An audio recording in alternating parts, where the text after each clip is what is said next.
அனைவருக்கும் இனிய மாலை வணக்கம். தேசிய மகளிர் ஜோதிட கூட்டமைப்பு, அதாவது எமது நிறுவனர் MD கனகாமல் தலைமையின் கீழ் நடைபெற்று வரும் ஜோதிட நட்சத்திர சுடர்மணி நிகழ்விற்கு வருகை புரிந்திருக்கும் அனைத்து ஜோதிட குருமார்களையும், ஜோதிட வல்லுநர்களையும் மற்றும் ஜோதிட ஆர்வலர்களையும் இரு கரம் கூப்பி வருக வருக என அன்புடன் வரவேற்கிறேன்.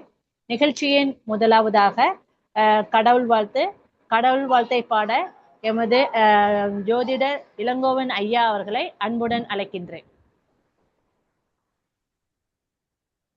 அனைவருக்கும் வணக்கம். ஐந்து கருத்தனை ஆணை முகத்தனை இந்தின் இளம்பரை போலும் எய்த்தினை நந்தி மகந்தன்னை ஞான குழுந்தினை உந்தியில் வைத்த அடியேன் போற்றுகின்றேனே. வெயிறு தோழி பங்கன் விடமுண்ட கண்டன் மிக நல்ல வீணதடையும் ஆசரு திங்கள் கங்கை முடிமேல் அணிந்தேன் உடமே புகுந்ததனால் ஞாயிறு திங்கள் செவ்வாய் புதன் வியாழன் வெள்ளி சனிப்பாம் என்ற ஆசரு நல்ல நல்ல அவை நல்ல நல்ல அடியார் அவர். ஓ நம சிவாய பரமேஸ்வராய சசிசேகராய நமவும் பவாய குணசம்பவாய சிவ தாண்டவாய நமவும். வெற்றிவேல் முருகனுக்கு அரோரா. நன்றி, வணக்கம். நன்றி சார், நன்றி. நிகழ்ச்சியின் அடுத்ததாக, அதாவது எமது நட்சத்திர சுடர்மணி நிகழ்வை ஒவ்வொரு நாளும் நேரலையாக கண்டுகளிக்கக்கூடிய ஜோதிட நண்பர்களுக்கும் மற்றும் இதே ஆஸ்ட்ரோ பக்தி சேனல் வழியாக கண்டுகளிக்கக்கூடியவர்களுக்கும் பயன்படும் விதமாக ஒவ்வொரு நாளும் ஒரு ஜோதிட டிப்ஸ் ஒன்று வழங்கப்பட்டு வருகிறது. அந்த வகையில் இன்று ஜோதிட டிப்ஸை நம்மிடையே வழங்க ஜோதிடர் சங்கீதா மேம் அவர்கள் வருகை புரிந்திருக்கிறார்கள். அவர்களே ஜோதிட டிப்ஸ் வழங்குமாறு அன்புடன் அழைக்கின்றேன். சங்கீதா மேம்.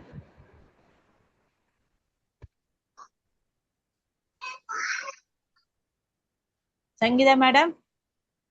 சங்கீதா இங்க இருக்காங்க.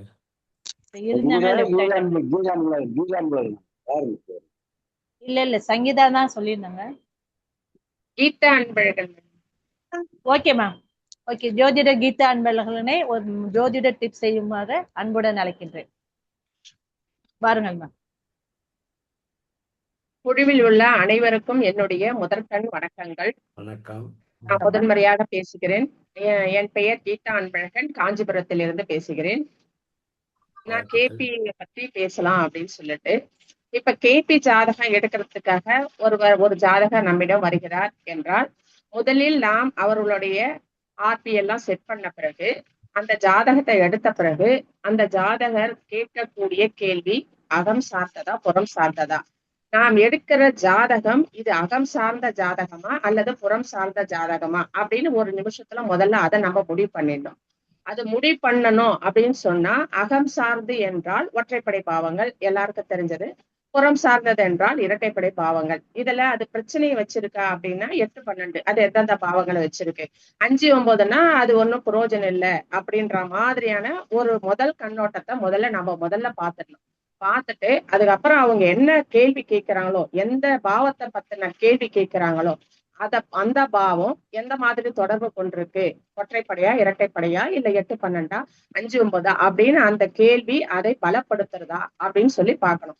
ஒருவேளை அது சரியில்லை அப்படின்னு சொன்னா அதுக்கடுத்து அந்த கிரகத்தை பார்க்கணும், அந்த பாவத்தோடைய கிரகத்தை பார்க்கணும். அந்த கிரகம் எந்த மாதிரி தொடர்பு கொண்டிருக்கு, 8, 12 இல்ல 5, 9 ஒற்றைப்படையா இரட்டைப்படையா, இதற்கு சாதகமா பாதகமா அப்படின்றத நம்ம கிரகத்தை பார்க்கணும். கிரகமும் சரியில்லை அப்படின்னு சொல்லி ஒருவேளை எடுத்தா அந்த லக்னம் அவருக்கு சப்போர்ட் பண்ணதா அப்படின்னு லக்ன கொடுப்பனையை பார்க்கணும். லக்ன கொடுப்பனை கேட்கப்பட்ட கேள்வியின் பாவ கொடுப்பனையை அது சப்போர்ட் பண்ணுகிறதா அல்லது தடுக்கிறதா என்று அதை பார்க்கணும்.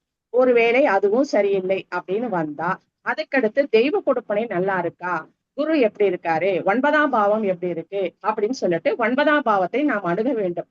அப்போ 9ஆம் பாவமும் ஒருவேளை அந்த ஜாதகருக்கு 8, 12 5, 9 சரியில்லாத மாதிரி, அவர்கள் கேட்கும் கேள்விக்கு சரியில்லாத மாதிரி இருந்தது அப்படி என்றால் தசாபுத்தியை பார்க்க வேண்டும். அந்த தசாபுத்தியை பார்க்கும் பொழுது நடக்கின்ற தசா எப்படி இருக்கு, சரி தசா சரியில்லை என்றாலும் நடக்கிற புத்தி நல்லா இருக்கா அப்படின்னு சொல்லிட்டு புத்தியை பார்க்கணும். புத்தியும் நமக்கு சப்போர்ட் பண்ணல அப்படின்னு அந்தரத்தையும் பார்க்கணும். அந்த மாதிரி எல்லா விஷயங்களையும் ஒன்றாக கோர்த்து எல்லா விஷயத்தையும் நம் கண்ணோட்டத்தில் கொண்டு வந்து அதுக்கப்புறம் அது எந்த மாதிரி தொடர்புகளை கொள்கிறதோ அதற்கேற்ற பலாபலனை நாம் முதலில் எடுத்து வைக்க வேண்டும். நன்றி மேம். நன்றி நன்றி, மிக சிறப்பு. வாழ்த்துக்கள் மேம். அடுத்ததாக நமக்கு இன்று வரவேற்புரை. அதாவது ஒவ்வொரு நாளும் நமது ஜோதிட நட்சத்திர சுடர்மணி நிகழ்வில் பார்த்தோம் அப்படின்னா ஒவ்வொரு குருமார்கள் இங்கு நம்மிடையே வருகை புரிந்து அவர்கள் தங்களுக்கு தங்களால் ஆன, அதாவது தாங்கள் சாதித்யம் பெற்ற ஒரு பகுதியை எடுத்து இந்த ஜோதிடத்தில் வந்து இங்கு சிறப்புரையாற்றுகிறார்கள். அந்த வகையில் இன்று நம்மிடையே பார்த்தோம் அப்படின்னா ஆச்சாரியா ஆறுமுகம் ஐயா அவர்கள் திருச்சியிலிருந்து வருகை புரிந்துள்ளார்கள். இவர்கள் வந்து தங்களுடைய சிறப்புரையை ஆற்றுவதற்கு முன்பாக இவரை பற்றி ஒரு சிறு குறிப்பை இங்கு பதிவிட விரும்புகிறேன்.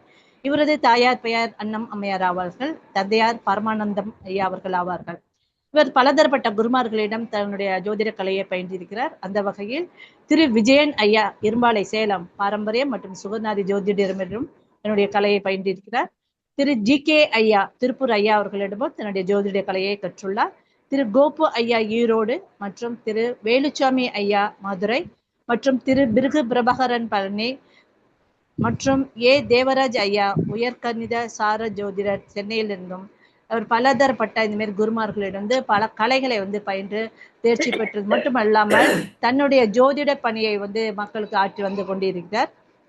அது மட்டும் இல்லாது 1990 மதுரை காமராஜ் பல்கலைக்கழகத்தில் இந்த ஜோதிடத்தில், அதாவது டிப்ளமோ இன் அஸ்ட்ராலஜி என்ற பட்டத்தையும் பெற்று இவர் தன்னுடைய பயணத்தை தொடர்ந்து நடத்தி வந்து கொண்டிருக்கிறார். அத்தகைய சிறப்பு மிக்க ஐயா அவர்கள் தான் இன்று நம்மிடையே வந்து வருகை புரிந்திருக்கிறார்கள்.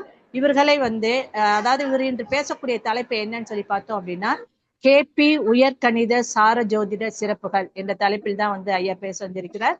அவர்களை அதாவது நமது தேசிய மகளிர் ஜோதிட கூட்டமைப்பின் சார்பாகவும் மற்றும் இங்கு குழுமி இருக்கக்கூடிய அனைத்து ஜோதிடர்கள் சார்பாகவும் ஐயா ஆச்சாரிய ஆறுமுகம் ஐயா அவர்களை வருகை புரிந்து தன்னுடைய சிறப்புரை, அதாவது கேபி உயர்கணித சார ஜோதிட சிறப்புகளை பற்றி பேசுமாறு அனைவர் சார்பாகவும் அன்புடன் அழைக்கின்றேன். ஐயா வாருங்கள், தங்களுடைய சிறப்புரையை ஆற்றுங்கள்.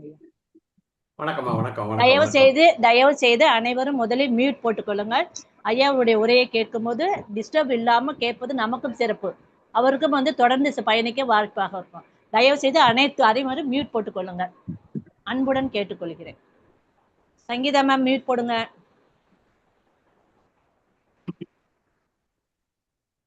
வணக்கம்மா. அனைத்து ஜோதிட சொந்தங்களுக்கும் வணக்கம். வணக்கம் ஐயா. வணக்கம். வணக்கம். தேசிய மகளிர் கூட்டமைப்பு நடத்தும் சுடர்மணி நிகழ்வு 102வது நிகழ்வு சிறப்பா நடந்துகிட்டு இருக்கு. தொடர்ந்து நடத்திட்டு இருக்கீங்க, வாழ்த்துக்கள். ஒரு விஷயத்த வந்து தொடர்ந்து நடத்துறதுங்கிறது சாதாரண விஷயம் இல்லை. அதை ஒரு சிறந்த பணியா பண்ணிட்டு இருக்கீங்க, உங்களுக்கு வாழ்த்துக்கள். நிகழ்ச்சி நடத்தி கொண்டிருக்கிற அசோக் மஞ்சுளா மேடம் வணக்கம் வணக்கம் வணக்கம். அது மாதிரி தேசிய தலைவர் எம்.டி. கனகாம்பாள் அம்மா அவர்களுக்கும் என்னுடைய பணிவான வணக்கங்கள். அதுபோல இதுகாரும் நான் பயின்று கொண்டிருக்கிற அனைத்து ஜோதிட குருமார்களுக்கும் என்னுடைய வணக்கத்தை தெரிவித்துக் கொள்கிறேன். அதுபோல அனைத்து ஜோதிட நண்பர்களுக்கும் என்னுடைய வணக்கம். இப்ப வந்து பாத்தீங்கன்னா நான் கேபி உயர்கணித சார ஜோதிடம், ஒரு நிமிஷமா வேர்க்க ஆரம்பிச்சிச்சு. கேபி உயர்கணித சார ஜோதிடங்கிற முறையில நான் பேசுறதுக்கு இருக்கிறேன். நான் வந்து பாத்தீங்கன்னா கிட்டத்தட்ட ஒரு 25 வருடங்கள். அம்மா கேக்குதா? கரெக்டா அம்மா? சரியா கேக்குதா? கேக்குதுங்க ஐயா. கேக்குது. ஓகே, கேக்குது ஐயா, கேக்குது. பேசலாம் கேக்குது. அதாவது ஒரு 25 வருஷம் பாரம்பரிய முறையில நான் ஜாதகம் பார்த்துட்டு இருந்தேன். நிறைய தேடுதல், துல்லியமா பலன் சொல்லணுங்கிறதுக்காக வேண்டி நிறைய தேடுதல் இருந்தது. தேடுதல் இருந்தாலும், நிறைய புத்தகங்கள் படிச்சாலும், குருமார்கள் படிச்சாலும் ஒரு தெளிவான பலனை சொல்றதுல அவ்வளவு சிறப்பாக என்னால செய்ய முடியலங்கிறது எனக்கு ஒரு குறையா இருந்தது. ஆனா பாத்தீங்கன்னா ஜோதிடம் பார்க்க வர்றவங்களுக்கு அவங்க திருப்தியா தான் இருக்கிறாங்க, அவங்க வந்து சந்தோஷமா போறாங்க. ஆனாலும் எனக்கு திருப்தி இல்லை அந்த பலன் சொல்றதுல. அப்ப தேடிக்கிட்டே இருந்தோம், இன்னும் துல்லியமா சொல்ல முடியுமா அப்படிங்கிறத தேடுதல் இருந்துகிட்டே இருந்தது. அப்ப நான் 90ல அஸ்ட்ராலஜி டிப்ளமோ மதுரை படிச்சேன்னு சொன்னீங்க. அதுல இருந்து 2015 வரைக்கும் பாரம்பரியத்திலேயே நம்ம வந்து பல்வேறு குருமார்கிட்ட படிக்கிறது, தேடுதல் இருந்து கொண்டே இருந்தது. அப்படி இருக்கும்போது 2015ல நான் யூடியூப்ல நம்ம தேடும் போது பார்க்கும்போது ஐயா தேவராஜ் ஐயா அவர்கள் என்னுடைய குருநாதர், இந்த கேபி சிஸ்டத்துக்கு அவர் தான் குருநாதர். அவருடைய வீடியோ பார்த்த உடனே எனக்கு அது ரொம்ப பிடிச்சு போச்சு. ரொம்ப பலன் எடுக்கிறது ரொம்ப சிம்பிளா இருக்குது. ரொம்ப கஷ்டப்படாம பலன் எடுத்து, துல்லியமான பலன் கஷ்டப்படாம எடுக்கிறதுக்கான சாத்தியம் இருக்கிறத நான் பார்த்தேன். இம்மிடியேட்டா நான் வந்து அவரை தொடர்பு கொண்டு, எனக்கு உங்களோட புத்தகம், உங்களுடைய சாஃப்ட்வேர் வேணும்னு சொல்லி வாங்கி இன்ஸ்டால் பண்ணி நான் ஜாதகம் பார்க்க ஆரம்பித்தேன். எனக்கு முழு திருப்தி அடைஞ்சது. எனக்கு வந்து கிளாஸுக்கே போகாம ஜாதகம் பார்த்தேன். அவர் யூடியூப்பை பார்த்தேன். அதுக்கப்புறம் 2015 டிசம்பர்ல தான் அவர்கிட்ட கிளாஸ்க்கு போனேன். சென்னையில வந்து பெரிய வெள்ளம் அடிச்சது இல்லைங்களா, அது முடியறப்ப டிசம்பர் 25ஆம் தேதி அவர் வீட்டுக்கு போனேன். அவர் வீட்டுக்கு முன்னாடிலாம் தண்ணி இருக்குது. அப்ப கூட தண்ணி கிடந்துட்டு இருக்கு. அந்த சூழ்நிலையில தான் நான் போனேன். 3 நாள் அவர் வீட்டிலேயே, காட்டுப்பாக்கம், அங்க 3 நாள் அவர் வீட்டுல தங்கி நான் கிளாஸ் முடிச்சுட்டு வந்தேன். அதுக்கப்புறம் அன்றிலிருந்து இன்று வரை கிட்டத்தட்ட 2015னா அன்னைக்கு 10 வருஷம் முடிஞ்சு 11 வருஷம் வந்துருச்சு. தொடர்ந்து வந்து இந்த முறையில நான் பயணிச்சுக்கிட்டு இருக்கேன். இந்த முறையில் பயணித்தாலும் பாரம்பரியத்துல தொடர்பு இல்லாம சுத்தமா தூக்கி விட்டுல. இன்னைக்கும் வந்து பாத்தீங்கன்னா பாரம்பரிய முறையில யாரெல்லாம் ஜாதகம் சொல்றாங்களோ, அப்ப யூடியூப்ல நிறைய பேர் மீட்டிங்ல இந்த மாதிரி பேசுறாங்க இல்லையா, அவங்களுடைய கருத்துக்களையும் கேட்டு நான் இதுக்கு வந்து சப்போர்ட் சேர்த்துக்கிற வேலையும் நான் பண்ணிட்டு தான் இருக்கேன். சுத்தமா தூக்கி ஓரங்கட்ட முடியாது. ஏன்னா நான் இப்ப பேசும்போது சில பேருக்கு சில மீட்டிங்ல கொஞ்சம் சண்டை இதெல்லாம் வரும், பிரச்சனைலாம் வரும். அதுக்கு முன்னாடியே சொல்லிடுறேன், பாரம்பரியம் இல்லாமல் எந்த ஜோதிடமும் இல்லைங்கிறத நான் முதல்ல கருத்தா சொல்லிக்கிறேன். ஏன்னா பாரம்பரியம் தான் நமது, அதாவது சொல்ற தாத்தா பாட்டி பாட்டம் பூட்டன்னு சொல்லுவாங்க இல்லையா, அவங்க தான் பேஸ்மெண்டம் போட்டு கொடுத்துருக்குறாங்க. அதுல இருந்து தான் ஒண்ணு டெவலப் ஆகி வந்திருக்கு. அப்படி டெவலப் ஆகி வந்துகிட்டு இருக்கும் போது அதில் ஒண்ணு வந்து கேபி சிஸ்டம். KS கிருஷ்ணமூர்த்தி அவர்களை இந்த இடத்துல நம்ம சிறப்பா வணங்கிக்கணும். அவர் வந்து இந்த சப்ளாட் தியரியை வந்து மக்களுக்கு கொண்டு வந்து கொடுத்தார்.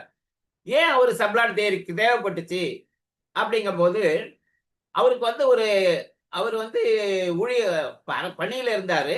அதோட ஜோதிடமும் சொல்லிட்டு இருந்தார். பெரிய ஆராய்ச்சியாளர். அப்ப அவருக்கு வந்து என்ன பிரச்சனை வந்ததுன்னா, இரட்டை குழந்தைகளுக்கு பலன் சொல்றதுல பிரச்சனை வந்துருச்சு. ஏன்னா இரட்டை குழந்தைகளுக்கு எல்லாமே ஒன்னா இருக்கு. லக்னம் ஒன்னா இருக்கு, ராசி ஒன்னா இருக்கு, கிரக நிலைகள்லாம் ஒன்னா இருக்கு. எல்லாமே ஒன்னா இருந்தா எப்படி வந்து பலனை இந்த குழந்தைக்கும் அந்த குழந்தைக்கும் எப்படி பலனை வித்தியாசப்படுத்துறது என்பது அவருக்கு பெரிய ஒரு தெளிவான பிரச்சனை, ஒரு சிக்கலான பிரச்சனை. ஒரு மிகப்பெரிய அதிகாரி ஒருத்தர் ஏன்னாப்பா சொல்ற இதுக்கு அப்படின்னு சொன்னப்ப இவரால் பதில் சொல்ல முடியல. அவர் அதுக்கப்புறம் இதை தேடி இதுக்கு என்னதான் வழி, எப்படி கண்டுபிடிக்கிறங்க தேடுதல் போகும்போது, அதாவது நவகிரகங்களில் நமக்கு பாஸ்டா நகர கிரகம் சந்திரங்கிறது நமக்கு தெரியும். அது மாதிரி லக்னம் என்பது அதை விட பாஸ்டா மூவ் ஆகுது. நவகிரகங்களை விட லக்னம் என்பது 2 மணி நேரத்துக்கு ஒரு லக்னம், 12 மணி நேரத்துல 24 மணி நேரத்துல முடிச்சுட்டு வந்துடும். 12 லக்னம் 12 2 24 ஒரு ரவுண்ட் அடிச்சிடும் லக்னம். அப்ப 2 மணி நேரத்துல ஒரு சந்திரன் ஒரு கட்டத்துல நவரத்துக்கு 2.5 நாள் ஆகுது. அப்ப அதை விட ஃபாஸ்டஸ்ட்னு பாத்தீங்கன்னா லக்னம் ரொம்ப வேகமாக செல்கிறது. அப்ப ஒரு குழந்தைக்கும் அடுத்த குழந்தைக்கும் 1 நிமிட இடைவெளி இருந்தாலும் டிகிரி வயசு வித்தியாசம் ஆயிடும். அப்ப டிகிரி வயசு வித்தியாசமாகும் போது அந்த வித்தியாசத்தை வச்சு பலன் சொல்ல முடியும்ங்கிறத அவர் கண்டுபிடிச்சாரு. அதுதான் சப்ளாட் தேரி. இது ஏங்க சப்ளாட் தேரின்னு அதுக்கு வந்துச்சு பேரு அப்படின்னா, ரொம்ப சிம்பிள்மா. அவரு வந்து ஆங்கில புலமை பெற்றவர். அதனால அவர் என்ன பண்ணாரு, சப்ளாடுங்கிறத பேரை வச்சுக்கிட்டார். அதாவது தசை, அதாவது சப்ளாடுன்னா நிறைய பேருக்கு இன்னைக்கு ஒரு அலர்ஜி இருக்குது. பாரம்பரிய ஜோதிடர்களுக்கு சப்ளாடு தேரினாலே ஒரு அலர்ஜி வந்துடுது. ஐயோ சப்ளாடு தேரியா, நமக்கெல்லாம் சரியா வராதுப்பா அப்படின்னு பயந்து ஓடுகிற ஒரு மனோபாவம் இருந்து கொண்டிருக்கிறது. அப்ப சப்ளாடுன்னா என்ன அப்படிங்கறத இந்த இடத்துல நான் சொல்லணும். சப்ளாடுன்னா பயந்துக்க வேண்டிய அவசியமே இல்லைங்க. அப்படியே KS அவர்கள் புதுசா ஒண்ணும் கண்டுபிடிக்கவே இல்லை. இப்ப ஒரு தசையில எத்தனை புத்தி இருக்கு? 9 புத்திகள் இருக்கு. எந்த ஒரு தசையா இருந்தாலும் அந்த தசையில 9 புத்திகள் இருக்கிறது. இது பாரம்பரியம் தானே, பாரம்பரியம் தான். இதுல வந்து யாரும் எதுவும் பண்ண முடியாது. ஆனா ஒரு புத்தியில 9 அந்தரம் இருக்கிறது. ஒரு அந்தரத்தில் 9 சூட்சமம் இருக்கிறது. இது ஸ்டாண்டர்டு. இத அவரு ஒன்னும் புதுசா கண்டுபிடிக்கல. அவர் என்ன பண்ணாருன்னா, ஒரு ஒரு தசையில் 9 புத்திகளை 9 சப்ளாடுன்னு பேர் சொன்னாருங்க. வேற ஒண்ணுமே இல்லைங்க. புத்தி தான் சப்ளாடு. புத்தி தான் சப்ளாடு. இந்த புத்தி தான் சப்ளாடுங்கிறது தெரியாம, சப்ளாடுன்னா வேற ஏதோ புதிய விஷயம்னு சொல்லி நினைச்சுக்கிட்டு நிறைய பேர் பயந்து ஓடுறாங்க. ஐயோ சப்ளாடா, அது நமக்கு சரியா வராதுப்பா அப்படின்னு வேகமா ஓடுற காலமாக இருக்கிறது. இதுல பயப்படுறதுக்கு ஒண்ணும் இல்லை. என்ன ஒரே ஒரு விஷயம்னா, இப்ப பாரம்பரியத்துல ஒரு பிறந்த டைம் கொடுத்தோம்னா, இப்ப யாரா இருந்தாலும் அந்த டயத்துக்கு ஒரு ஜாதகம் குறிச்சிருவாங்க. அது ஈஸியா கணக்கு போட்டு ஒரு 10 நிமிஷம் 15 நிமிஷம் ஒரு ஜாதகத்தை போட்டு தசா புத்தி அந்தரெல்லாம் போட்டு ஆதி அந்த பரமாவை போட்டு கொடுத்துருவாங்க. ஆனால் இந்த கேபி முறையில் ஒரு ஜாதகத்தை கையில கணக்கு போடுறது என்பது இயலாத காரியம். ஏன்னா அவ்வளவு சப்ளாடு தேதி இங்க வந்துருது. ரொம்ப துல்லியமா போகணும் நீங்க. அப்ப ஒரு எம்எஸ்சி மேக்ஸ் முடிச்சவங்க கூட இந்த கணக்கை போடணும்னா ஒரு 3 மணி நேரம் 4 மணி நேரம் ஆகும். அந்த அளவுக்கு வெரி காம்ப்ளிகேட்டட் கணக்கு. அப்ப என்ன பண்ணாங்க, அதனாலேயே இந்த முறை என்பது மக்கள் கிட்ட போய் சேராம இன்றைய வரைக்கும் போயிட்டு இருக்குது. அப்ப இத இன்னைக்கு அட்வான்ஸ் டெக்னாலஜி நம்ம கிட்ட இருக்குது. என்னது, கம்ப்யூட்டர் யுகமா இருக்குது. அப்ப கம்ப்யூட்டர் யுகத்துல அப்படியே இந்த கணக்கை கம்ப்யூட்டர் கொடுக்குது. இன்னைக்கு சாப்ட்வேர்ல நம்ம திருக்கணிதம் வாக்கியம் எல்லாமே கால்குலேஷன் போட்டு data birth time birth place இதெல்லாம் கொடுத்தீங்கன்னா வருது. அதே மாதிரி இதுலயும் கொடுத்து இது எல்லாத்தையும் எடுத்துற வாய்ப்பு இருக்கு. அப்ப கண்டிப்பாக உங்களுக்கு கம்ப்யூட்டர் வேணும், அதுக்கு சாப்ட்வேரும் வேணும். அதை மிக சிறப்பாக சென்னையை சேர்ந்த எனது குருநாதர் ஐயா தேவராஜ் ஐயா அவர்கள் சிறப்பா சாப்ட்வேர் போட்டு கொடுத்துருக்காங்க. அது சிறப்பா இருக்கு. ரைட்டுங்களா? ரெண்டாவது, இந்த பாரம்பரிய முறைக்கும் இப்ப நான் உயர்கணித சாரஜோதிடம் சிறப்புகள் அப்படின்னு சொல்றோம். என்ன சிறப்பு, பாரம்பரியத்துக்கும் இதுக்கும் என்ன சிறப்பு அப்படின்னா, இப்ப நிறைய நண்பர்கள் இல்ல, கொஞ்சமா தான் மெம்பர்ஸ் இருக்கிறீங்க. எத்தனை பேர்? ஒரு 5-6 பேர் தான் இருக்கிறாங்க. பரவாயில்ல. ஜென்ரலா நம்ம என்ன பாக்குறோம்னா, ஃபர்ஸ்ட் லக்னம் லக்னம் உயிரா இருக்குது. லக்னத்தை நம்ம ரொம்ப முக்கியம் கொடுப்போம்.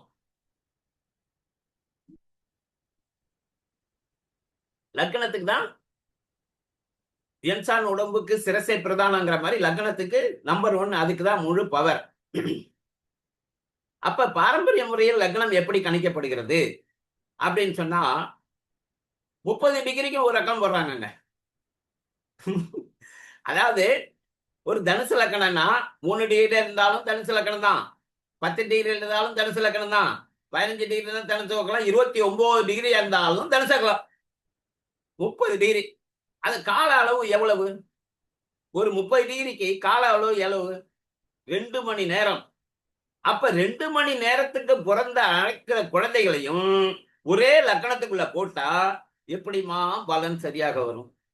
இங்கதான் பலன் ஏன் இன்னைக்கும் பாத்தீங்கன்னா ஆளுக்கு ஒரு பலன் சொல்றாங்கங்கிற ஒரு குற்றச்சாட்டு மக்கள் மத்தியில இருக்கு. அவர்கிட்ட போனோம் சார், அவரு ஒரு பலன் சொல்றாரு, இவருகிட்ட போனேன், இவரு ஒரு பலன் சொல்றாரு, மாறி மாறி மாறி மாறி பலன் சொல்றாங்கிற குற்றச்சாட்டு மக்களுக்கு இருக்கா இல்லையா? இன்னைக்கு இருக்கு. அப்ப மக்கள் குழம்பி போறாங்க. என்ன ஆளுக்கு ஒரு பலன் சொன்னா எப்படி சார் ஒரு முடிவுக்கு வர்றது? அதனால ஜாதக நோட்டை தூக்கிட்டு அவங்க ஒவ்வொரு ஜாதகரா ஒவ்வொரு ஜோதிடரா போய் பார்த்துக்கிட்டு இருக்காங்க. அதுக்கு காரணம் என்ன? ஏன் பலன் மாறி வருகிறது அப்படின்னு பாத்தீங்கன்னா, இந்த 2 மணி நேரத்துக்கு ஒரே லக்கணம் போடுறது. அப்ப 2 மணி நேரத்துக்கு லக்கணம் போட்டா ஜாதகம் ஒன்னா இருக்கு, மாற்றி பலன் சொல்ல வழி இல்லை. அதனால் அது பலன் தவறுகிறது, தப்பு வருது.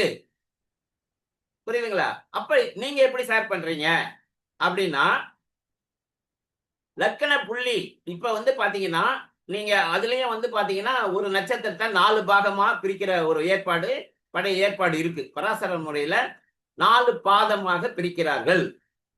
எந்த ஒரு நட்சத்திரமா இருந்தாலும் 4 பாதம். 1ஆம் பாதம், 2ஆம் பாதம், 3ஆம் பாதம், 4ஆம் பாதம். இந்த 4 பாதம் பிரிச்சதனுடைய உள்நோக்கம் என்ன அப்படின்னு பாத்தீங்கன்னா, அதை இந்த 12 கட்டத்துக்குள்ள அடைப்பதற்கு இந்த 27 நட்சத்திரம் தூக்கி உள்ள போடுறதுக்கு 108 பாதமாக்கி ஒரு ஒரு 9 பாதம் வந்து ஒரு கட்டத்துக்கு மேலே 12 பாதத்துக்கு 108 பாதம் உள்ள தூக்கி போடலாம். அசோனி பண்ணி கார்த்திகை 1ஆம் பாதம் மேஷம், கார்த்திகை ரோனி மிருகசீரம் 2ஆம் பாதம் ரிஷபம், மிருகசீரம் திருவாதிரை புனர்பூசம் 3ஆம் பாதம் இது மிதுனம். இப்படி இந்த நட்சத்திர பாதங்களை உள்ள அடக்கிறதுக்கு இது பயன்படுச்சு. வேற எந்த இடத்துலயும் இந்த பாதங்கள் பயன்படாது. நீங்க வேற எந்த இடத்துலயும் இந்த பயன்படாது. இன்னொரு சில நண்பர்கள் இந்த நட்சத்திர பாதத்துல 1ஆம் பாதத்துல இருந்தா ஒரு பலன், 2ஆம் பாதத்துல 3ஆம் பாதத்துல இதுக்கு பலன் மாத்தி சொல்ற பாரம்பரிய ஜோதிடர்களும் இருக்கிறாங்க. அதுவும் உண்டு. இருந்தாலும் அது வந்து சரியா ஒரு நட்சத்திரத்தை 4ஆக பிரிப்பது என்பது தவறான விஷயம் என்பது என்னுடைய கருத்து. ஒரு நட்சத்திரத்தை 4ஆக பிரிக்க கூடாது. ஏன் பிரிக்க கூடாது அப்படின்னா, ஒரு நட்சத்திரத்துக்கு ஒரு நட்சத்திரம் என்பது ஒரு தசை, அதுக்குள்ள 9 பேர் இருக்காங்க. ஒரு நட்சத்திரத்துக்குள்ள 9 புத்திநாதர்கள் இருக்கும் பொழுது அதை 4ஆக பிரிப்பது எந்த விதத்தில் நியாயம்? இதுதான் என்னுடைய கேள்வி. புரியுதுங்களா? ஒரு நட்சத்திரத்தில் 9 புத்திகள் இருக்கும் போது அதை 4ஆ பிரிச்சா எந்த இடத்துலயும் கட்டாது. 2 பேரும் வெட்டுப்படுவான். இது சரியா வராது. அப்ப ஒரு தசாநாதனை 9ஆக பிரிக்கும் பொழுது அது சரியா போயிடும். இதை வந்து எந்த இடத்துலயும் இடிக்காது. எந்த இடத்துல இடிக்குமா? ஒரு தசையில 9 புத்தி இருக்கு. 9 புத்தியும் பிரிச்சு அதுக்கான கால அளவுகளை கொடுத்து பிரிச்சுட்டோம்னா எப்படி கரெக்டா வந்துடும். இப்ப பாத்தீங்கன்னா அப்படி இது ஸ்டாண்டர்டா இருக்கும். 9 புத்தி எப்படி ஸ்டாண்டர்டா இருக்கோ அதே மாதிரி விஞ்சோத்தரி தசா வருடம் ஒவ்வொரு கிரகங்களுக்கும் மாறுபட்டு இருக்கிறது. கேது 7 வருஷம், சுக்கிரன் வந்து 20 வருஷம், சூரியன் 6 வருஷம், சந்திரன் 10 வருஷம், செவ்வாய் 7 வருஷம், ராகு 18 வருஷம், குரு 16 வருஷம், சனி 19 வருஷம், புதன் 17 இப்படி இருக்குது. அந்த கால அளவுகளுக்கு ஏற்ப ஒரு நட்சத்திரத்திற்கு 13 டிகிரி 20 மினிட். ஒரு நட்சத்திரத்திற்கு 13 டிகிரி 20 மினிட். இந்த 13 டிகிரி 20 மினிட்டை இந்த 9 பேருக்கும் பிரிச்சு அளவுகள் மாறாம, கேதுக்கு 7 வருஷம்னா 7 வருஷத்துக்கு எவ்வளவு டிகிரி? சார்ஜ் இல்ல. ஹலோ, யாருமா இடையில பேசுறது? மீட் போடுங்க. அப்ப ஒரு நட்சத்திரத்துக்கு ஹலோ பேசுங்க. ஹலோ, ஒரு நட்சத்திரத்துக்கு பேசுங்க. ஓகே. ஒரு நட்சத்திரத்துல 13 டிகிரி 20 மினிட் இருக்குது.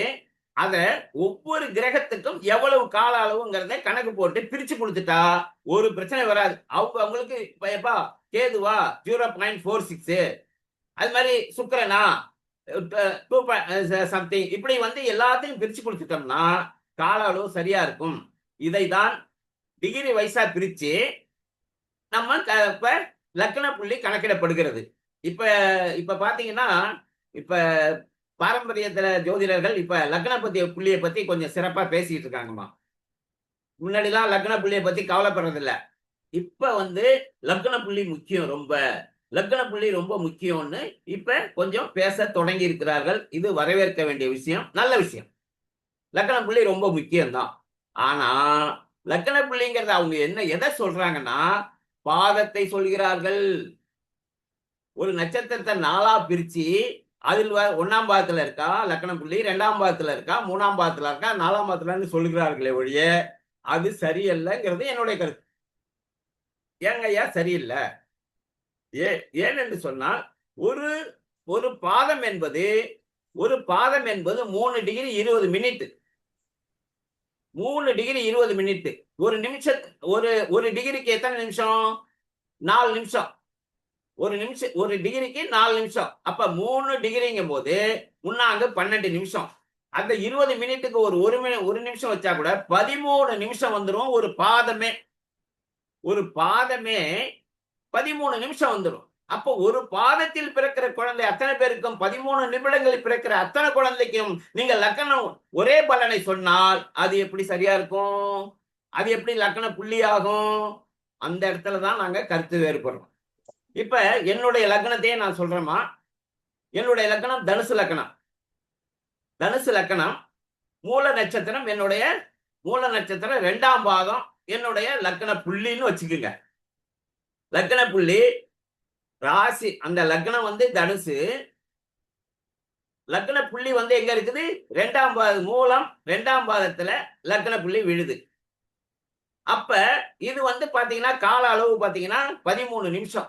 அப்ப 13 நிமிஷத்துக்குள்ள பிறக்கிற அத்தனை குழந்தைகளுக்கும் ஒரே ஜாதகம் இருக்கும். அப்ப பலன் ஒன்னா சொல்ல முடியுமா? அந்த இடத்துல பலன் மாறிவிடும். அப்ப எனக்கு சப்ளாட் தேரியில எனக்கு என்ன வருதுன்னா, அங்க மூல நட்சத்திரம் அப்படிங்கும் போது முதல் புத்தி என்னது? கேது புத்தி. 2வது புத்தி சுக்கிர புத்தி. 3வது புத்தி சூரிய புத்தி. 4வது புத்தி சந்திர புத்தி, செவ்வாய் புத்தி, ராகு புத்தி. ராகு புத்தியில நான் பிறந்திருக்கேன். அதாவது 6 டிகிரி சம்திங். அப்ப ராகு புத்தி. அப்ப என்னுடைய சப்ளாட் என்னது? ராகு. புரியுதுங்களா? ஒரே நட்சத்திரம், பிறந்தது நட்சத்திரம் மூலம், ஆனா என்னுடைய சப்ளாடு ராகு. இப்ப மூல நட்சத்திரத்தினுடைய ஆரம்பத்துல பிறந்திருந்தா அது வந்து சப்ளாடு கேதுவாக இருக்கும். கொஞ்சம் 04 டிகிரி 40 டிகிரிக்கு 40 மினிட்டுக்கு மேல போச்சுன்னா அது சுக்கிரனுடைய சப்ளாடா இருக்கும். அதுக்கு மேல போச்சுன்னா சூரியன் சப்ளாடு, அதுக்கு மேல போச்சுன்னா சந்திரன் சப்ளாடு. இப்படி துல்லியமாக பாயிண்ட் அவுட் பண்ணி உங்களுடைய லக்னம் கணிக்கப்படுகிறது. இதுதான் வந்து பாத்தீங்கன்னா வித்தியாசம். பாரம்பரிய முறைக்கும் கேபி முறைக்கும் உள்ள வித்தியாசம் இதுதான். இங்கே துல்லியமாக லக்ன புள்ளி எடுக்கப்படுகிறது. ஒரு மனிதனுடைய அந்த லக்னம் என்பது அவனை அதிகமாக ஆக்கிரமிச்சிருக்கும். அவனுடைய செயல்பாடுகள் எல்லாம் அந்த லக்ன புள்ளி தான் அதிகமா. அது லக்ன புள்ளியை கண்டுபிடிச்சு சப்ளாடு கண்டுபிடிச்சு அந்த சப்ளாடு நீண்ட நட்சத்திரம் என்ன, அதனுடைய உப நட்சத்திரம் என்ன, அதுல வந்துதான் தொடர்புகள் கண்டுபிடிச்சு நம்ம பலன் எடுக்கிறோம். இது வந்து துல்லியமா இருக்குது. இது ஒண்ணுங்க. இன்னொன்னு, இந்த உயர்கணித சார ஜோதிடம் என்பது இன்னும் எப்படி கேபி சிஸ்டம் இன்னும் துல்லியத்தை நோக்கி போகுது அப்படின்னா, இப்ப நம்ம எல்லாம் பாரம்பரிய ஜோதிடம் இருக்கோம். நானும் என்கிட்ட ஒரு ஜாதகம் கேட்டாங்கன்னு வச்சுங்க, ஐயா எனக்கு ஒரு ஜாதகம் எழுதி கொடுங்க அப்படின்னு கேட்டா நம்ம என்ன பண்றோம்? 12 ஜாதக கட்டம் போட்டு எல்லாம் எழுதி 12 கிரகங்களுக்கும் நம்ம என்ன பண்றோம்? பாதச்சாரம் எழுதுகிறோம். சூரியன் எந்த சாரத்துல இருக்கு, சந்திரன் எந்த சாரத்துல இருக்கு, செவ்வாய் எந்த சாரத்துல இருக்கு, இப்படி 9 கிரகங்களுக்கும் சாரம் எழுதுகிறோம்.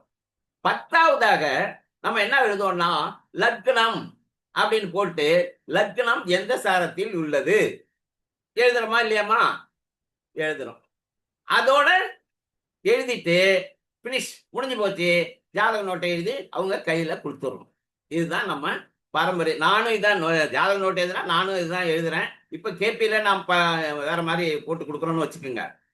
அப்ப இதுல என்ன எனக்கு கேள்வி வருதுன்னு சொன்னா, நமக்கு இருக்கிறது 12 கட்டம், 12 பாவம் இருக்கிறது. 12 பாவமும் ரொம்ப ரொம்ப முக்கியமா இல்லைங்களா? எப்படி லக்னம் முக்கியமோ அது மாதிரி மற்ற 11 பாவமும் முக்கியம். அப்ப லக்னத்துக்கு பாதசாரம் எழுதி நீங்க பலன் பாக்குறீங்க, அதை செய்யறீங்க போது ஏன் 2ஆம் பாவத்துக்கு சாரம் எழுதவில்லை? என்னோட கேள்வி. எழுதணுமா வேண்டாம்? அப்ப இந்த கேபி முறையில 2ஆம் பாவத்துக்கு சாரம் பார்க்கப்படுகிறது, 3ஆம் பாவத்துக்கு சாரம் பார்க்கப்படுகிறது. அப்ப லக்ன பாவம் 12 பாவங்களுக்கும் சாரம் பார்த்து பலன் எடுக்கப்படுகிறது. இதுதான் இப்ப வித்தியாசம் சார ஜோதிடத்திற்கும் பாரம்பரிய முறைக்கும். இதுல உள்ள சிறப்பு என்னன்னா, அங்க ஒரு பாவத்துக்கு மட்டும் சாரம் பார்க்கப்படுகிறது, மற்ற பாவங்களுக்கு சாரம் பார்ப்பதில்லை. இங்கே 12 பாவத்திற்கும் சாரம் எடுக்கப்படுகிறது. அதனால பலன் துல்லியமாக வருகிறது. அப்ப லக்ன பாவம் எந்த அளவுக்கு முக்கியமோ 2ஆம் பாவம் முக்கியம். 2ஆம் பாவம் வந்து இந்த 12 பாவம் தான் நம்ம உடல்.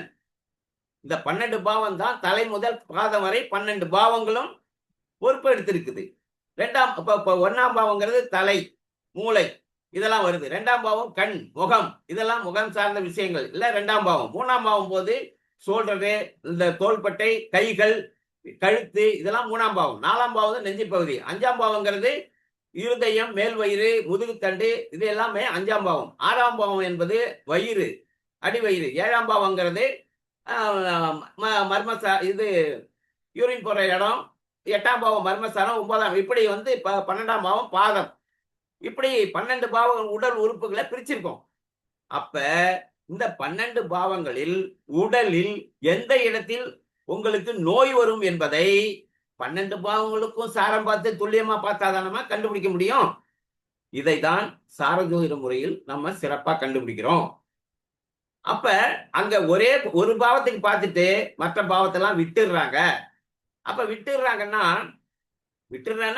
பாதை எழுதலையே ஒழிய ஜாதகம் பார்க்கும்போது பார்ப்பாங்க 2ஆம் பாவாதிபதி எங்க போய் இருக்கிறாரு, எந்த பாவத்தோட சேர்ந்திருக்காரு, எந்த கிரகத்தோட சேர்ந்திருக்காரு, 2ஆம் பாவத்தை எந்த கிரகம் பார்க்கறது, அப்படி போறாங்களே ஒழிய அந்த 2ஆம் பாவம் துல்லியமாக எங்க இருக்கிறது, 30 டிகிரிக்குள்ள எங்க இருக்குது, அது ஸ்டார்டிங் புள்ளி என்ன, அதை பார்க்கறதுக்கு விட்டுடுறாங்க.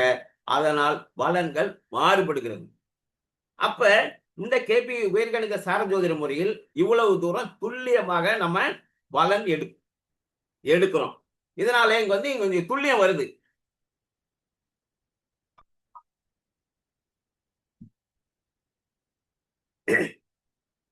நான் உங்களுக்கு ஏற்கனவே சொல்லியிருந்தேன், 25 வருஷம் பாரம்பரிய முறையில் பயணித்தேன்.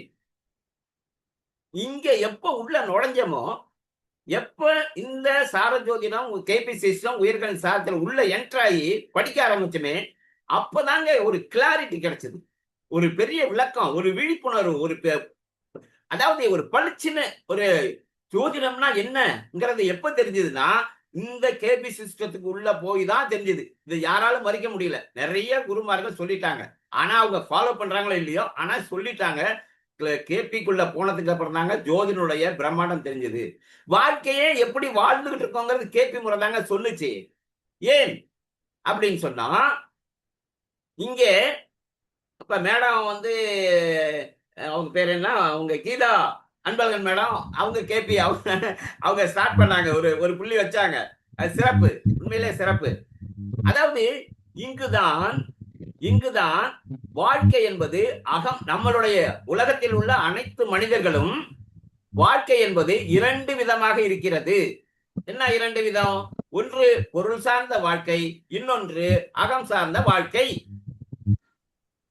ஒன்று பொருள் சார்ந்த வாழ்க்கை, இன்னொன்று அகம் சார்ந்த வாழ்க்கை. அகமும் புறமும் சேர்ந்துதான் நம்மளுடைய வாழ்க்கை உலகம் முழுக்க. அப்ப இந்த கிளாரிட்டிய பாரம்பரிய ஜோதிடம் அதுக்கு யூனிவர்சிட்டிலையும் சொல்லி தரல, எந்த குருமார்களும் இதை விரித்து அழகாக சொல்லவில்லை. ஆனா யூனிவர்சிட்டியில ஒரு சப்ஜெக்ட்ல சொன்னாங்க. என்ன சொன்னாங்க? இந்த 9 கிரகத்தை அருளணி பொருளணின்னு பிரித்தார்கள். அதை சொல்லி கொடுத்தாங்க. இந்த 9 கிரகத்துல குருவின் தலைமையில ஒரு அணியும், சுக்கிரனுடைய அசுரகுரு சுக்கிரன் தலைமையில ஒரு அணியும், 4 4 8 நடுவுல சபாநாயகர், அப்படி பிரிச்சு கொடுத்தாங்க. இதை வைத்தும் ஜோதிடம் சொல்ல முடியும், சொன்னா அதுவும் சரியாதான் இருக்கும். அப்ப அருளணியில குரு, செவ்வாய், சந்திரன் இவங்கெல்லாம் அருள்நிலையில வந்துருவாங்க. அது மாதிரி சுக்கிரன் தலைமையில சுக்கிரன், சனி, புதன், கேது இவங்கெல்லாம் இங்கே வந்துருவாங்க. இப்படி அருளணி பொருளணி பிரிக்கப்பட்டது. இதை வச்சும் பலன் சொல்லலாம். அதுதான் வந்தாங்களுடைய 12 பாவங்களுக்கு எதை சொல்லணும்னா இல்லைங்களா? அப்ப இங்கே ஒரு கிளாரிட்டி வந்தது. என்ன? ஒற்றைப்படை பாவங்கள் உயிர் பாவம் என்றும், 1 3 5 7 9 11 உயிர் பாவங்கள் என்றும், இரட்டைப்படை பாவங்கள் அனைத்தும் பொருள் பாவம் என்றும் பிரிக்கப்பட்டது. அப்ப 12 கட்டத்தை 2ஆ பிரிச்சாச்சு, உயிர் பாவம் பொருள் பாவம். இப்ப இங்க ஒரு கிளாரிட்டியா நம்ம பேசி ஆகணும். என்ன? அப்ப உயிர் பாவமாவே செயல்படுமா, பொருள் பாவமாவே செயல்படுமா? இந்த இடத்துல ஒரு விஷயம் புரிஞ்சுக்கணும். என்ன அப்படின்னீங்கன்னா, இந்த உயிர் பாவம் சில நேரங்களில் பொருள் பாவமாக தொடர்பு பெற்றுவிடும். பொருள் பாவம் உயிர் பாவமாக தொடர்பு பெற்றுவிடும். சில நேரங்களில் 12 பாவங்களும் உயிர் பாவமாவே இருக்கும். அது மாதிரி ஜாதகம்லாம் இருக்குது எனக்கு. 12 பாவமும் 1 3 5 7 9 11க்குள்ளேயே இருக்கும் மேடம். 1 2 1ஆம் பாவம் ஒற்றைப்படை, 2ஆம் பாவம் ஒற்றைப்படை, 3ஆம் பாவம் ஒற்றைப்படை, அப்படி இருந்தா அவங்களுக்கு அந்த ஜாதகத்தினுடைய பலன் என்ன சொல்லணும்னா, அவங்களுக்கு நோய் நொடி என்பது வராது. ஹாஸ்பிட்டலுக்கு போக மாட்டாங்க, மருந்து மாத்திரை எடுக்க மாட்டாங்க, நல்லா படிப்பாங்க, சீக்கிரமா கல்யாணம். சமீபத்துல பெங்களூர்ல ஒரு ஜாதகம் பார்த்தேன் மேடம்.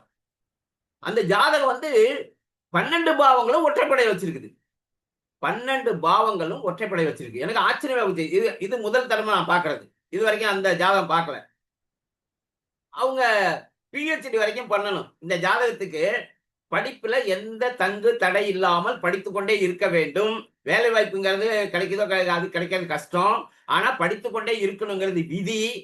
ஏமா நீங்க PhD வரைக்கும் படிச்சீங்களா அப்படின்னு நான் கேட்டேன் நான். ஏன்னா எந்த இடத்துலயும் வந்து எந்த கிரகமும் அவங்கள படிப்பை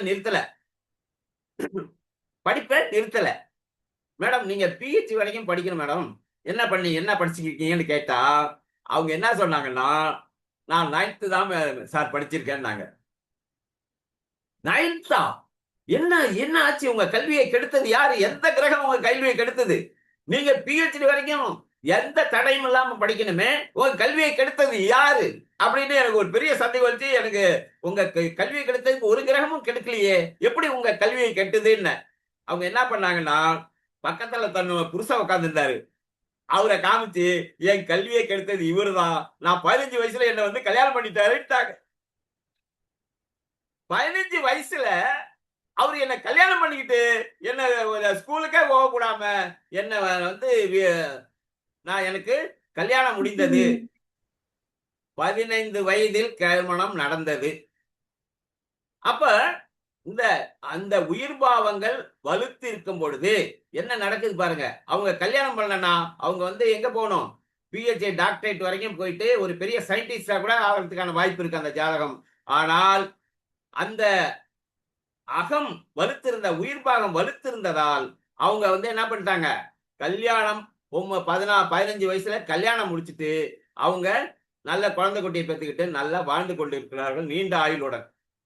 அப்ப இந்த பாவங்கள், அதாவது 12 பாவங்கள், இரட்டைப்படை பாவம் ஒரு 6, ஒற்றைப்படை பாவம் 6ஆக இருந்தாலும் இது ஒற்றைப்படை பாவமாக வருமா? அதுக்கு உத்தரவாதம் இல்ல. இரட்டைப்படை பாவமா வருமா? அதுக்கும் உத்தரவாதம் இல்ல. அப்ப என்ன சார் இப்படி சொல்றீங்க? அதுதான் அந்த சப்ளாடு நின்ற நட்சத்திரம் உபநட்சத்திர ரீதியாக ஒரு தொடர்பு வருகிறது. அந்த தொடர்பு ஒற்றைப்படையாகவும் இருக்கலாம், இரட்டைப்படையாகவும் இருக்கலாம். அவரவர்கள் பிறந்த நேரத்தை வைத்து அது முடிவு செய்யப்படுகிறது.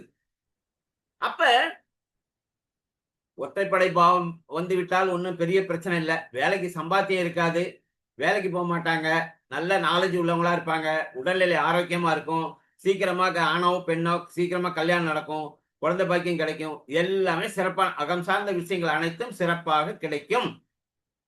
ஆனா இரட்டைப்படை பாவங்களா வந்துருச்சுன்னா, அதுல 8, 12 சேர்ந்து வந்துருச்சுன்னா, அப்படி வந்தால் பொருளாதார ரீதியாக அவர்கள் உயர்ந்து கொண்டே இருப்பார்கள். வீடு வாங்குவாங்க, கார் வாங்குவாங்க, காரு 1க்கு 2 கார் வாங்க, நிறைய பணம் சேர்ப்பாங்க. ஆனாலும் பொருள் சார்ந்த விஷயங்களில் அவர் வாழ்க்கையில் பெரிய வெற்றி அடைந்தாலும் அகம் சார்ந்த விஷயங்களில் அவர்களுக்கு கல்யாணம் ஆகாது. கல்யாணம் ஆனாலும் குழந்தை பாக்கியம் கிடைப்பது அரிது. இப்படி அவங்களுக்கு நோய்வாய்ப்படுவார்கள். மருந்து மாத்திரை எடுத்துக்க வேண்டிய அவசியம், கட்டாயம் மருந்து மாத்திரை எடுத்துட வேண்டி வரும். இப்படி அந்த ஜாதகத்தை பார்த்த உடனே மேடம் சொன்ன மாதிரி, கீதா அன்பழகன் மேடம் சிறப்பா சொன்னாங்க. ஜாதகத்தை பார்த்த உடனே இது ஒற்றைப்படை பாவம் ஜாதகமா இரட்டைப்படை பாவ ஜாதகமா போட்ட உடனே நமக்கு தெரிந்துவிடும். அவ்வளவு துல்லியமாக இந்த இடத்துல நம்ம கணிக்கிறதுக்கு நிறைய வாய்ப்பு இருக்கிறது. இந்த முறையில நீங்க வந்து இங்க இன்னொரு சிறப்பம்சம் என்னன்னா, ஜெனரலா நம்ம ஜாதகம் பார்க்கும்போது நமக்கு ரூல் என்ன சொல்லியிருக்கு அப்படின்னு பாத்தீங்கன்னா, ஆட்சி உச்சம் நீசம் கிரகங்களுடைய பலத்தை பார்க்கும்போது ஆட்சி உச்சம் நீசம் இதையெல்லாம் நம்ம பார்ப்போம். அது மாதிரி யாரோட சேர்ந்திருக்கிறாரு, 8ஆம் வீட்டு அதிபதியோட சேர்ந்தாரா, 6ஆம் வீட்டு அதிபதி சேர்ந்தாரா, எந்த பாவங்களோட இந்த கிரகம் சேர்ந்திருக்கு, அவர் என்ன, இது ஆட்சி உச்ச நீசம் பார்க்கறது இல்லாம பார்வைகள் இருக்கு. கிரகங்களுக்கு பார்வைகளுக்கு இருக்கு. எல்லா கிரகத்துக்கும் 7ஆம் பார்வை சிறப்பு பார்வை 4, 8 செவ்வாய்க்கு, சனிக்கு 3, 10 சிறப்பு பார்வை இருக்கு. குருக்கு 5-9 சிறப்பார்வை இருக்கு. இது இல்லாம இன்னும் ஷட்பலம், திக்பலம் இன்னும் சொல்லிக்கிட்டே போகலாம். இது முடிவுக்கே வராது. அவ்வளோ ரூல்ஸ் இருக்குங்க, அவ்வளவு விதிகள் அதிகம்.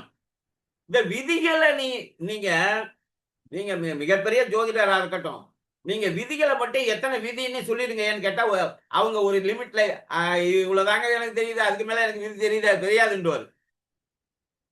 விதிகளை ஒருத்தர் சொல்றாரு 300 விதிகள் இருக்குங்க பாரம்பரியத்துல. 300 விதிகள் இருக்கு. 300 விதிகளை என்னைக்கு தெரிஞ்சுக்கிட்டு என்னைக்கு கரெக்டா ஜாதகம் பார்க்கறது? அப்ப ஏன் பலன் தவறுகிறது என்றால் விதிகள் அதிகம். இந்த விதிகளை உள்வாங்கிறதுலே பிரச்சனை ஆகி போகுது. அப்ப இங்க இந்த உயர்கணித சார ஜோதிட முறையில் ஆட்சி பார்ப்பதில்லை, உச்சம் பார்ப்பதில்லை, நீசம் பார்ப்பதில்லை, பார்வைகள் பலன் எடுப்பதில்லை. எந்த கிரகத்தும் பார்வை என்ன பார்வை இன்னும் கேட்க போனா நீங்க உங்களுக்கு ஆச்சரியமா இருக்கும்.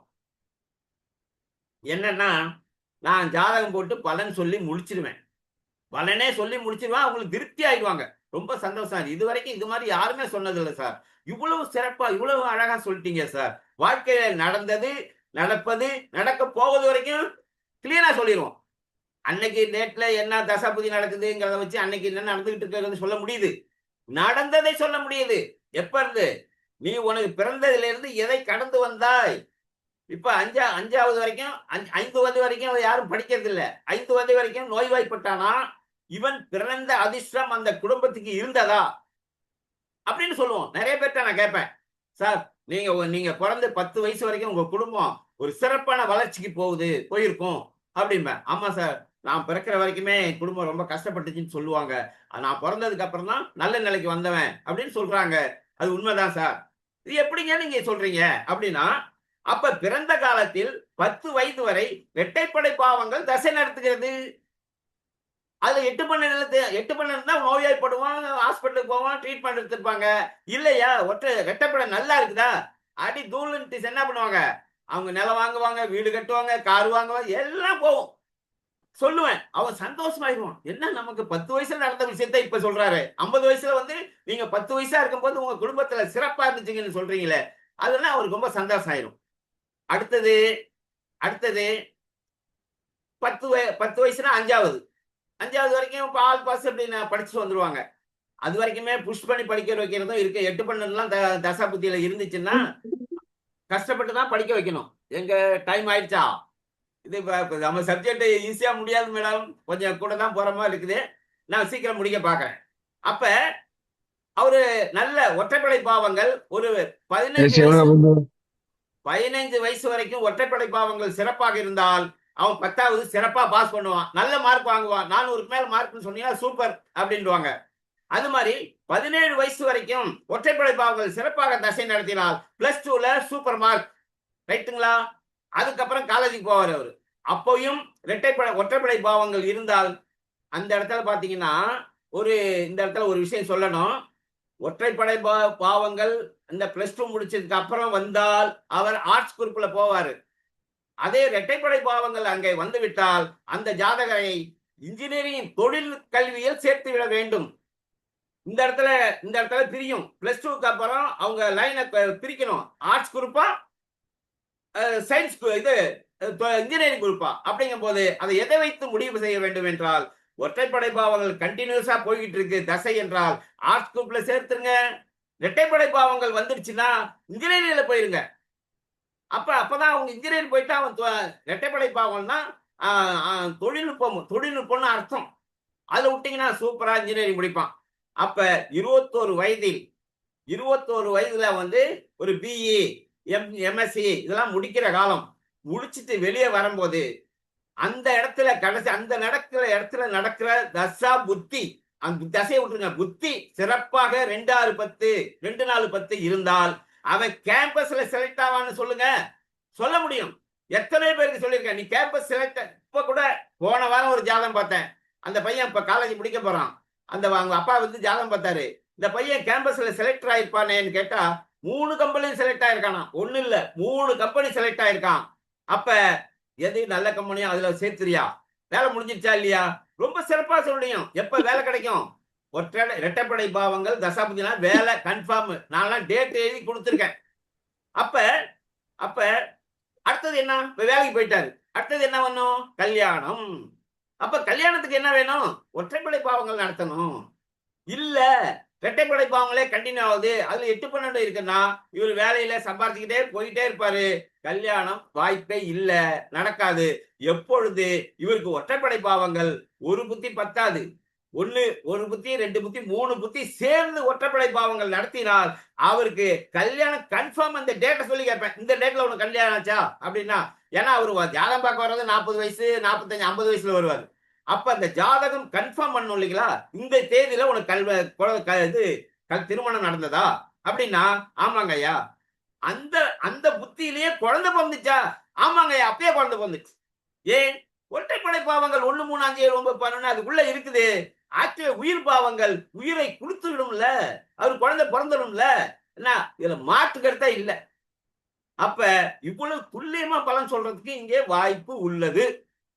அப்ப இங்கே அகம் புறம் என்று நம்ம வாழ்க்கையை ஒரு கிளாரிட்டி கொடுத்தது.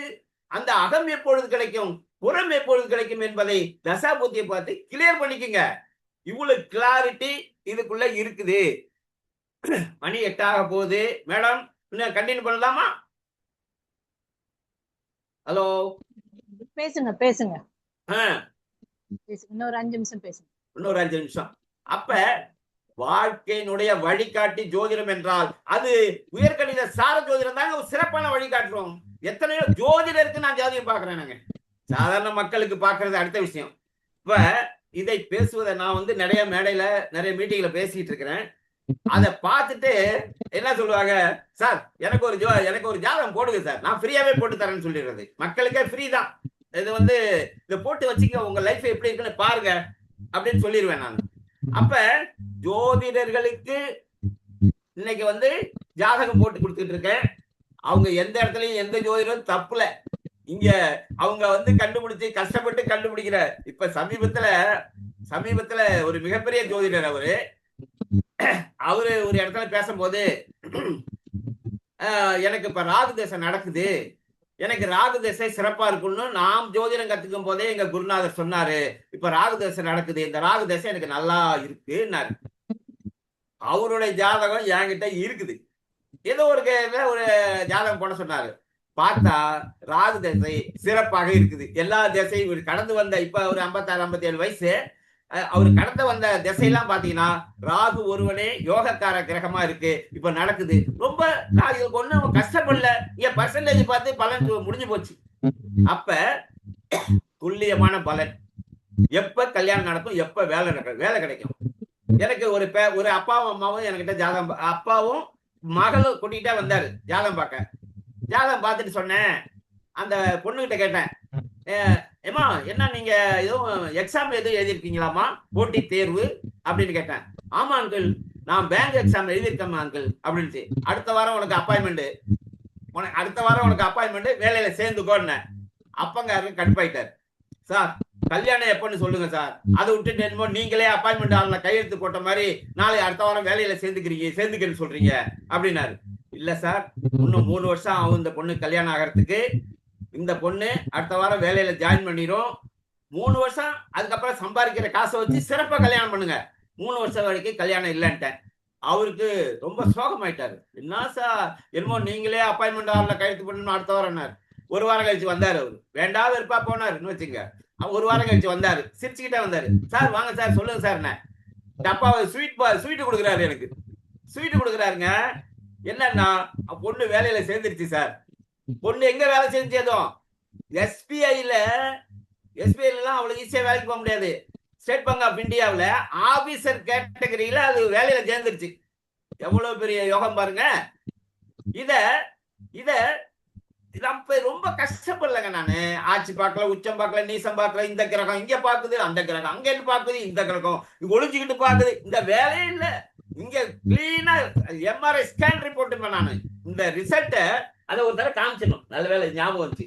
இங்க பாருங்க, இதையும் காமிச்சிடுறேன். இதுதான் மேடம் நம்ம மெத்தட்ல. இது தெரியுதா என்னன்னு தெரியல, கொஞ்சம் தெரியுதா? இப்ப 9 கிரகங்களுக்கும் பர்சன்டேஜ் போட்டுருவோம். அகம் சார்ந்த விஷயங்கள் என்ன 9 கிரகம் என்ன பர்சன்டேஜ் வச்சிருக்கு, புறம் சார்ந்த விஷயங்களுக்கு இந்த கிரகம் என்ன பர்சன்டேஜ் வச்சிருக்குன்னு இங்க என்ன பண்ணிடுவோம், ரிப்போர்ட் எடுத்துருவோம். இந்த ரிப்போர்ட்டை வச்சுதான் பலன். அகம் புறம் ரெண்டுமே எடுத்துருவோம். அக வாழ்க்கை புற வாழ்க்கை ரெண்டுக்குமே எடுத்துருவோம். அது மாதிரி இறை கொடுப்பனை என்பது 12 பாவங்கள். இறை கொடுப்பனை என்பது 12 பாவங்கள்ல இருக்கு. இந்த பாவங்கள் எது கெட்டு இருக்கு, எது சிறப்பா இருக்குங்கிறதையும் எழுத முடியும். இதுதான் MRI scan report, x-ray MRI scan. இந்த எடுத்தாச்சுன்னா இந்த படத்தை வச்சே பலன் சொல்லிட்டு போயிடுவோம் மேடம். வேற எதுவுமே எங்களுக்கு தேவையில்லை. இந்த படம் போதும், நாங்க பலன் சொல்லி முடிச்சிருவேன். சில பேரு எல்லாம் கேட்டுட்டு, சார் என் ராசி என்ன சார் அப்படிம்பாங்க. ராசியா இருங்க பார்த்து சொல்றேன் அப்படின்னு. அதுக்கப்புறம் தான் நான் ராசியை சொல்லுவோம், லக்கணத்தை. ராசி சொல்லாம, லக்கணம் சொல்லாம, நட்சத்திரம் சொல்லாம பலனை பக்காவா சொல்ல முடியும். எனக்கு இந்த ரிப்போர்ட் இருந்தா போது, கட்டமே தேவையில்லை, அழகா சொல்ல முடியும். இது வரைக்கும் சொல்லியிருக்கேன், ஜெயிச்சுக்கிட்டு இருக்கேன். 10 வருஷமா இந்த ஜோதிடம் ரொம்ப திருப்தியா சந்தோஷமா. அது மாதிரி இன்னொரு இது வந்து புறத்துக்கு வேலையை சொன்னேன். இன்னொன்னு அகம் சார்ந்த ஜாதகம். ஒரு பேரண்ட்ஸ் வந்தாங்க, அதுவும் நான் இதுக்குள்ள போன ஆரம்ப காலம், அப்ப வந்து அனுபவம் கம்மி. அப்ப வந்தாங்க, கொடுத்து பொண்ணு ஜாதகத்தை கொடுத்து, இந்த கல்யாணம் எப்போங்கிற, கல்யாணம் நடக்கலைன்னு பார்த்தவொடனே தெரிஞ்சு போச்சு இந்த பொண்ணுக்கு கல்யாணம் நடக்கலைன்ட்டு. அவங்கள்ட்ட நான் என்ன கேட்டேன்னா, சார் உங்க பொண்ணு வந்து நல்ல சம்பளம் அமெரிக்கா வெளிநாட்டுல இருக்காங்களான்னு கேட்டேன். ஆமா சார். நல்ல சம்பளம் வாங்குறாங்களா? மாசம் 10 லட்சம் 15 லட்சம் வாங்கணும். ஆமா சார் வாங்குறாங்க.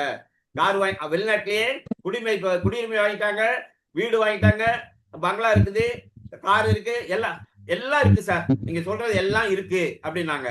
அப்ப சொன்னேன், சந்தோஷமா அப்படின்னு கேட்டேன். சந்தோஷம் தான் சார், பொண்ணு இந்த அளவுக்கு சிறப்பா இருக்காங்கன்னா சந்தோஷம் தான் சார். அது சொன்னேன், இறைவன் வந்து இந்த பொண்ணுக்கு பொருளாதாரத்தை சிறப்பா அள்ளி கொடுத்துட்டார். அப்ப பொருளாதாரம் வலுவாக இருந்தால் அகம் சார்ந்த விஷயம் லேட்டா தான் கிடைக்கும். இப்ப கிடைக்காது. இன்னும் 3 வருஷம். அது வந்தது வந்து 29 வயசுல என்கிட்ட வந்து பாக்குறாங்க. 32 வயசுலதான் கல்யாணம் ஆகும் அப்படின்னு அவங்க 2 பேரும் டக்குன்னு எதிர்த்து என்ன கும்பிட்டாங்க, கையெடுத்து கும்பிட்டாங்க. சார் உட்காருங்க. ஏன் சார் அப்படின்னு. இல்ல, நான் பார்க்காத ஜோதிடர்கள் கிடையாது. ஒவ்வொரு ஜோதிடரும் இந்த குரு பயிற்சியில் நடந்துரும், இந்த சனி பயிற்சியில் நடந்துரும், இந்த கேதி பயிற்சியில் நடந்துரும், இந்த தோ வந்துருச்சு தே வந்துருச்சு இப்படியே சொல்லி, நீ இந்த கோயிலுக்கு போ, அந்த கோயில்ல பரிகாரம் பண்ணு, தமிழ்நாட்டில் உள்ள எல்லா கோயிலுக்கும் நான் பரிகாரம் பண்ணிட்டேன். எல்லா குரு பயிற்சியும் வந்துச்சு, சனி பயிற்சி வந்தது, ராகு எல்லா பயிற்சியும் வந்துருச்சு. பொண்ணுக்கு மட்டும் கல்யாணம் நடக்கலைங்க. ஆனா நீங்க மட்டும்தான் ஒரு கோயில் கூட போக சொல்லல. இந்த குரு பயிற்சிக்கு அப்புறம் கல்யாணம் நடக்கணும்னு சொல்லல. சனி பயிற்சி ஒன்னும் சொல்லாம 3 வருஷம் வெயிட் பண்ணு. 3 வருஷத்துக்கு வரைக்கும் உங்க கல்யாணத்துக்கு பொண்ணு கல்யாணம் இந்த ஜாதகத்தை எடுத்துட்டு போய் வச்சுட்டு நிம்மதியா தூங்குங்க, ரெஸ்ட் எடுங்க. வீணா ஜாதகத்தை எடுத்துட்டு அங்கன்னு அலையாதீங்க, ரிலாக்ஸா இருங்க. பொண்ணு சந்தோஷமா இருக்குல்ல, சந்தோஷமா இருங்கன்னு சொன்னேன். அதே போல கரெக்டா 3 வருஷம் கழிச்சு வந்தாங்க. என்கிட்ட பார்த்தோன்னே, சார் நீங்க சொன்ன 3 வருஷம் ஆயிடுச்சு சார், வாங்க உட்காருங்கண்ணா. அவங்க வரும்போதே ஒரு பையன் ஜாதகத்தோட வந்தாங்க. ஜாதகம் பார்த்தோம், அந்த பையனே சிறப்பு, கல்யாணம் முடிஞ்சது. அப்போ இவ்வளவு சிறப்பாக துல்லியமாக பலன் சொல்லி எடுக்க முடியும். நான் எடுத்துக்கொண்டிருக்கிறேன், சாதிச்சு கொண்டு. இப்ப கல்யாணம் நடக்குமா நடக்காதா? எப்ப கல்யாணம் நடக்கும்? நீங்கள் கல்யாணம் தவறான நேரத்தில் கல்யாணம் செஞ்சா டைவர்ஸ் ஆயிடுச்சான்னு கேட்பேன் நான். டைவர்ஸ் ஆயிடுச்சா? இந்த டேட்ல கல்யாணம் ஆகக்கூடாது, தசாபுத்தி உனக்கு ஒத்துழைக்கல. மிகப்பெரிய சக்தி வந்து தசாபுத்திட்டு தான் இருக்க ஒழிய கோச்சாரம் அல்ல. தசாபுத்தி தான் தீர்மானிக்கும் சக்தி. கோச்சாரம் 5% 10% அதிகபட்சம் போனா, அதை தாண்டி கோச்சாரம். நான் வந்து ஒரு தசாபுத்தி கல்யாணத்துக்கு சொல்லிடுச்சுன்னா நான் டக்குனு கோச்சாரத்தையும் பார்ப்பேன், அந்த சப்போர்ட் இருக்கான்னு. அப்ப நாடி ரூல்ல கோச்சாரத்துக்கு என்ன பலன்னா, குருவானவர் ஒரே சமயத்தில் சுக்கிரன், செவ்வாய், சனி 3 பேரையும் தொடர்பு கொண்டு விட்டால், ஏதோ ஒரு இடத்துல இருந்து சுக்கிரன், செவ்வாய், சனி, கூடுதலாக சந்திரனையும் தொடர்பு கொண்டு விட்டால், அந்த நேரத்தில் தசாபுத்தி சிறப்பாக இருந்தால் கல்யாணம் கட்டாயம் நடக்கும். எழுதி கொடுத்துருவாங்க, கட்டாயம் கல்யாணம் நடக்கும். அதுக்கு மேல நீங்க ஏதாவது ரூல்ஸ் வச்சுக்கிட்டு பொண்ணு அப்படி இருக்கணும், பொண்ணு இப்படி இருக்கணும், இவ்வளவு சொத்து வரணும்னு பார்த்தா உங்க தப்பு. அது கல்யாணம் நடப்பதற்கான தயம் வந்து விட்டது. கல்யாணம் சிறப்பாக நடக்கும். திருமண ஏற்பாடு பண்ணுவேன்னு சொல்லுவேன். அது போல சிறப்பாக தைரியமாக ரொம்ப சந்தோஷமாக ஜோதிடத்தை சந்தோஷமா பண்ணிட்டு இருக்கேன். நான் வர்றவங்களுக்கு சிறப்பா பலன் சொல்லிட்டு இருக்கேன். ஏன்னா அவங்க தேடி நாடி வர்றாங்க. நமக்கு ஏதாவது ஒரு வழி கிடைக்குமா, நல்ல விஷயம் கிடைக்குமா அப்படின்ட்டு வர்றாங்க. அவங்களுக்கு நம்மளே 1000 குழப்பத்தை வச்சுக்கிட்டு, நம்மளே 1000 குழப்பத்தை உள்ளுக்குள்ள வச்சுக்கிட்டு அவங்களுக்கு போய் பலன் சொன்னா எப்படி சரியா இருக்கும்? இங்க என்ன பொறுத்த வரைக்கும் குழப்பத்துக்கு இடமே இல்லை. நான் தைரியமா பேசுவேன். இந்த தேதியில் என்ன நடக்குதுன்னா, இந்த தசாபுத்தியில இது நடந்தது என்றால் இன்னொரு தசாபுத்தியில அது நடக்கும். இது இரட்டைப்படை பாவங்கள் நடக்குதுன்னா ஒற்றைப்படை நடக்கும். கிளியர் ஆயிடுச்சு. இந்த அளவுக்கு என்னால சிறப்பாக இந்த சார ஜோதிட முறையில ஜோதிடம் பார்த்து கொண்டிருக்கிறேன். இது இது இந்த பார்த்து கொண்டிருக்கேன். இதை வந்து பாத்தீங்கன்னா நான் வகுப்பு எடுக்கிறேன். அது இல்லாம இந்த சாப்ட்வேர் சூப்பரான சாப்ட்வேர். இதோட முடிச்சுக்கிறேன். இன்னும் ஏதாவது கேள்வி இருந்தா நான் பதில் சொல்றேன் மேடம். உங்க போன் நம்பர் சொல்லிருங்க. என் போன் நம்பர் 9787799297 மேடம். நன்றி ஐயா, நன்றி. அடுத்தது நன்றி உரை முடிச்சுட்டு நம்ம கேள்வி பதில் வச்சுக்கலாம். Okay madam. நிகழ்ச்சியின் அடுத்ததாக நமக்கு நன்றி உரை போன் நம்பர் இன்னொருக்க சொல்லுங்க ஐயா. 9787799297.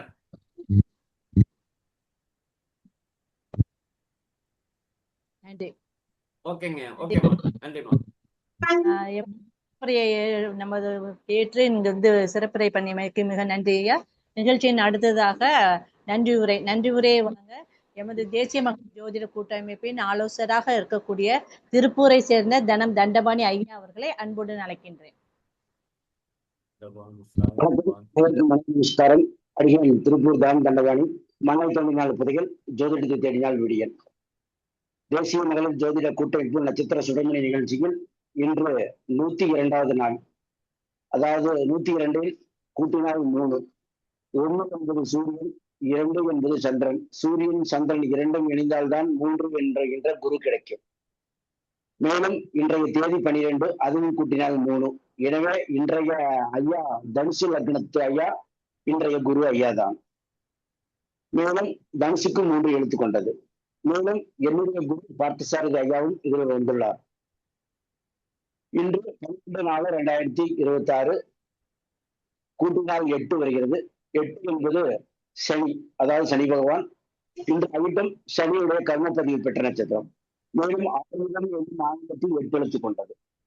இன்று பங்குனி 29 கூட்டினால் 2. 2 என்பது சந்திரன். சந்திரன் என்றால் வெள்ளை. ஐயா வெள்ளை நிற உடையுடன் வந்துள்ளார். மேலும் இன்று ஞாயிறு என்பது சூரியன். சூரியனுடைய எண் 1. தசமி 10 கூட்டினால் 1, அதுவும் சூரியன் 1. எனவே இன்று ஆண் ஜோதிடர். மேலும் இன்று அவிட்டம் நட்சத்திரம். அவிட்டம் நட்சத்திரம் என்று செவ்வாய் குறிக்கும் முருகனுடைய பெயர். அதாவது ஆறுமுகம் என்பது பெயர் தான். அடியன் தண்டவாணியும் முருகன் பெயர் தான். மேலும் இந்த சுகம் நாம யோகம். இது வந்து 23வது நாம யோகம். 23 கூட்டினால் 5. 5 என்பது புதன். புதன் என்பது பச்சை. எனவே பரமேஸ்வரன் ஐயா பச்சை சட்டையுடன் வந்துள்ளார். மேலும் 5 என்பது புதன் கீதா என்பது புதனை குறிக்கும். எனவேதான் இன்று கீதா அம்மா சுகமாக வழங்கியுள்ளார். மேலும் தமிழ் 5 எழுத்து கொண்டது. மேலும் இன்று யோகி சூரியன். எனவே இன்று ஞாயிற்றுக்கிழமை. மேலும் இன்று அவயோகி சனி பகவான், அதாவது கருப்பு. எனவே ஐயா பின்னால் கருப்பு நிற பேக்ரவுண்ட் உள்ளது. மேலும் மீனாட்சி என்பது புதனை குறிக்கும். எனவே ஐயா மதுரை காலேஜில் படித்ததாக ஐயா கூறினார். மேலும் இன்று சந்திராஷ்டமம் திருவாதிரை என்பது ராகுவை குறிக்கும், அதாவது நிழல் கிரகம். எனவேதான் ஐயா பின்னால் நிழல் போன்ற பதிவுகள் இடம்பெற்றது. மேலும் ஐயா காட்டிய உதாரணம் ரிப்போர்ட்டும் நிழல் போன்றது தெரிந்தது. எம்ஆர்ஐ, எக்ஸ்ரே, ஸ்கேன் இது எல்லாமே நிழலை குறிக்கும். மேலும் இந்த பத்திரை காரணம், அதாவது முருகனுடைய வாகனம், அதாவது செவ்வாய் குறிக்கும். செவ்வாய் என்பது சிவப்பு. எனவேதான் ஐயா சிவப்பு நிற குங்குமம் போட்டு வைத்துக் கொண்டு வந்துள்ளார். மேலும் குங்குமம் என்பது செவ்வாய் நிறத்தை குறிக்கும். குங்குமம் எப்பொழுதும் நிறத்தை பறித்துக் கொண்டு வரை தேடும். ஐயாவும் சிறப்பாக அனைத்து பாவத்தையும் நமக்கு தேடி பலன்களை கொடுத்துள்ளார். மேலும் இன்று அமிர்த யோகம் என்பதால் ஐயா மிக அருமையாக அமிர்தம் போல் வகுத்து எடுத்துக் கொடுத்த ஐயாவிற்கு கோடான கோடி நன்றி. மேலும் இதுவரை பொறுமையாக செவிசாய்த்து கேட்டுக்கொண்டிருந்த அனைத்து குருமார்கள் மற்றும் அனைத்து ஜோதிடர் ஆழ்வர் அனைவருக்கும் கோடான கோடி நன்றி. மேலும் நிகழ்ச்சியை ஏற்பாடு செய்து கொடுத்த கூட்டமைப்பு தலைவர் கனகாம்பாள் மற்றும் நிகழ்ச்சி ஒருங்கிணைப்பாளர் அனைவருக்கும் கோடான கோடி நன்றி. மேலும் இந்த நாள் இனிய நாளாக அமையட்டும். வாழ்க ஜோதிடம், வளர்ந்த ஜோதிட கலை, வந்தே மாதரம். எல்லாருக்கும் எல்லாம் கிடைக்கட்டும், எல்லாம் நிறைவாகட்டும். வாழ்வது ஒரு முறை, வாழ்த்தட்டும் தலைமுறை. ஜெய்ஹிந்த். நன்றி, வணக்கம்.